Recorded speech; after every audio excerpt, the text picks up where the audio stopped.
Сәлем достар, сіздермен бүгін ерекше дәмді болып шығатын муравейникті жасайтын боламыз.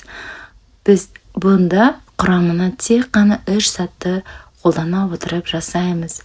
Ол үшін бізге ұн 450 грамм.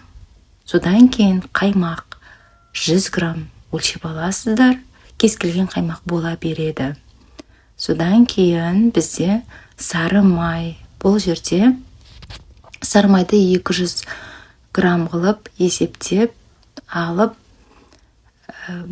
манағы скоростьті, нені таңдайсыздар, скорость араластырып отырсыз 5 пен 4-тің аралығында. Бұл жерде осындай тест шығады. Ұнтатып отырмайсыз, өзі оңай тегістеп лопатканың көмегімен осылай тегістеп шығасыз. Пергамент қағазын қолдана отырып, қызып тұрған пеште 180 градуста пісіріп аласыз.